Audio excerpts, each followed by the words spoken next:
जरा सोचो, एक ऐसा शहर जो हजारों साल पुराना है।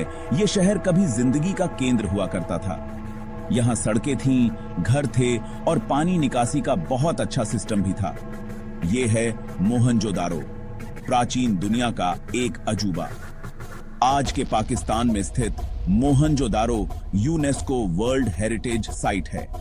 ये हमें सिंधु घाटी सभ्यता की एक झलक देता है। मोहनजोदारो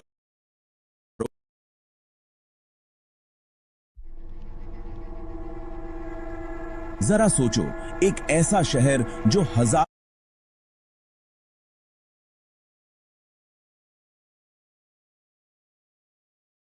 साल पुराना है। ये शहर कभी जिंदगी का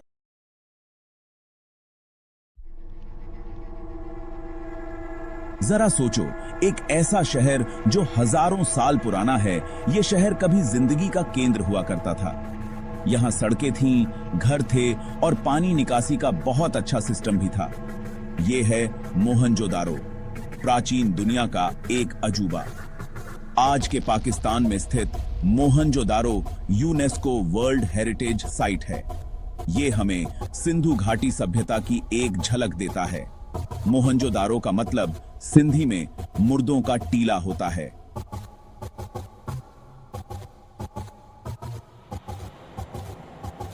20 के दशक में मोहनजोदारो की फिर से खोज ने पूरी दुनिया को हैरान कर दिया था।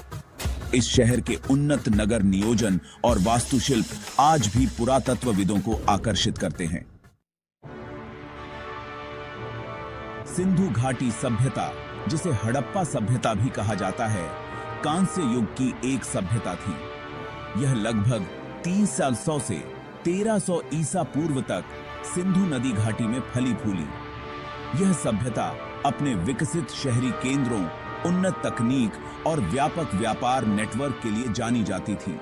सिंधु लोग कुशल कारीगर, वास्तुकार और व्यापारी थे।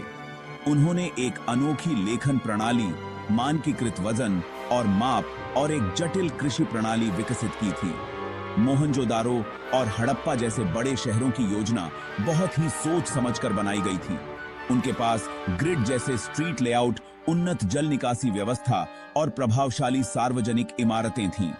सिंधु लोगों को गणित, खगोल विज्ञान और इंजीनियरिंग की गहरी समझ थी। अपने समय की सबसे उन्नत सभ्यताओं में से एक होने के बावजूद सिंधु सभ्यता आज भी रहस्य में डूबी हुई है। उनकी विरासत आज भी हमें इंस्पायर करती है। सदियों तक मोहनजोदारो के खंडहर धरती के नीचे दबे रहे। 1922 में पुरातत्वविद R.D. बनर्जी सिंधु नदी के पास एक टीले पर ठोकर मार गए। इस घटना ने 20वीं शताब्दी की सबसे महत्वपूर्ण आर्कियोलॉजिकल खोजों में से एक का खुलासा किया। मोहनजोदारो की खोज ने दुनिया को हैरान कर दिया। खुदाई से मिट्टी के बर्तन, मुहरें, औजार और आभूषण मिले। ग्रेट बाथ की खोज से धार्मिक रीति रिवाजों का पता चलता है। मोहनजोदारो की फिर से खोज प्राचीन इतिहास की हमारी समझ में एक महत्वपूर्ण मोड़ साबित हुई। दशकों के शोध के बावजूद मोहनजोदारो में आज भी कई रहस्य छिपे हुए हैं। सबसे दिलचस्प रहस्यों में से एक है सिंधु लिपि। यह गूढ़ लेखन प्रणाली आज तक समझ से परे है।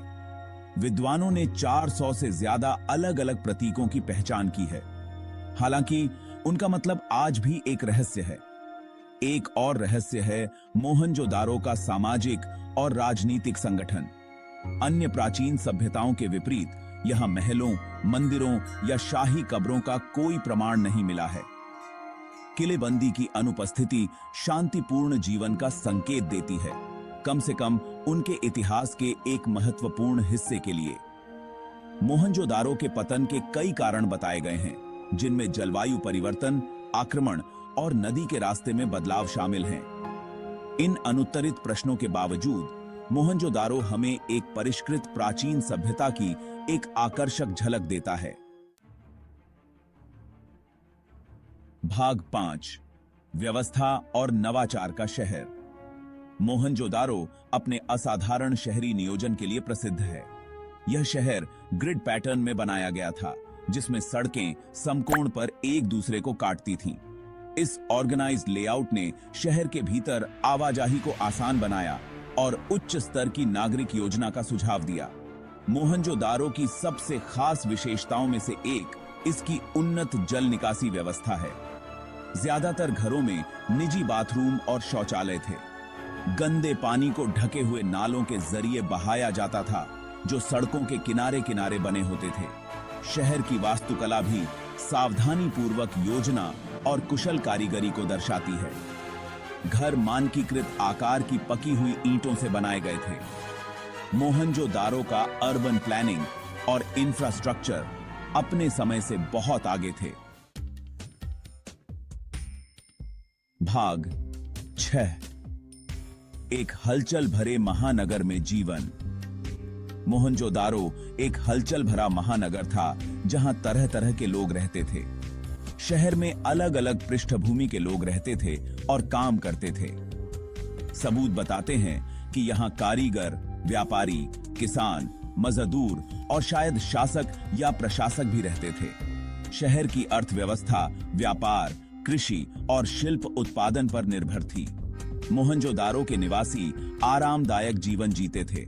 उनके पास तरह तरह के सामान उपलब्ध थे, जिनमें मिट्टी के बर्तन, आभूषण, वस्त्र और भोजन शामिल थे।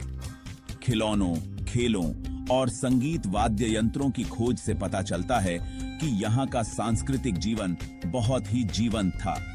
मोहनजोदारो के लोग कुशल कारीगर थे, जो सुंदर मिट्टी के बर्तन, जटिल आभूषण और बारीक कारीगरी वाली मुहरें बनाते थे।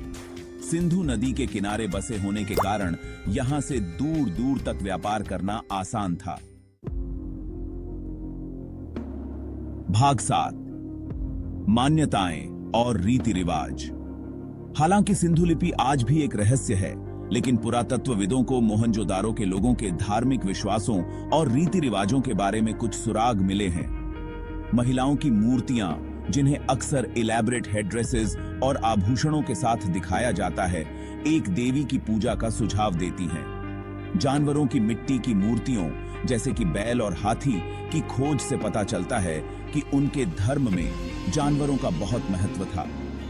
मोहनजोदारो में पाया जाने वाला ग्रेट बाथ, जो एक बड़ी जटिल तरीके से बनाई गई संरचना है, माना जाता है कि इसका इस्तेमाल धार्मिक स्नान के लिए किया जाता था।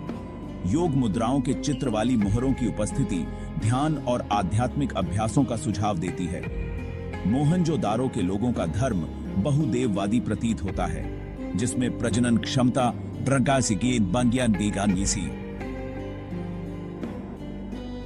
प्रकृति और पवित्रता पर ध्यान केंद्रित किया जाता था।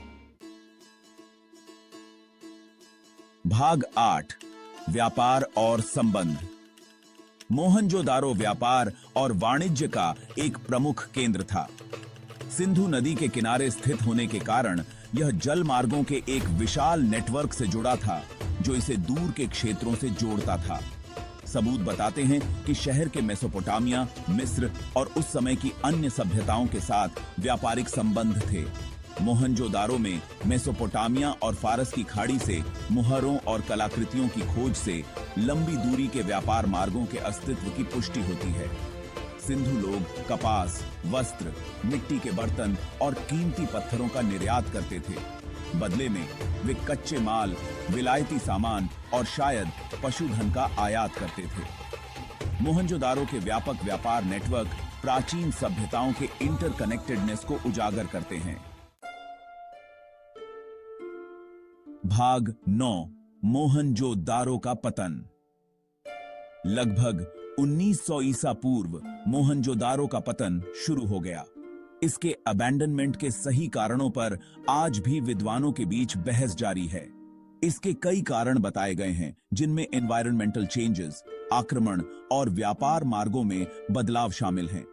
एक थ्योरी बताती है कि जलवायु परिवर्तन, संभवतः मानसून के पैटर्न में बदलाव के कारण कृषि उत्पादकता में गिरावट आई। एक और थ्योरी बताती है कि सिंधु नदी ने अपना रास्ता बदल लिया, जिससे मोहनजोदारो अपने महत्वपूर्ण जल स्रोत से वंचित हो गया। कुछ विद्वानों का मानना है कि मध्य एशिया से आई खानाबदोश जनजातियों ने मोहनजोदारो पर आक्रमण किया होगा। मोहनजोदारो का पतन संभवतः एक धीमी प्रक्रिया थी, जिसमें कई कारणों ने मिलकर अंततः इसके अबैंडनमेंट में योगदान दिया। भाग 10। विरासत और सीख।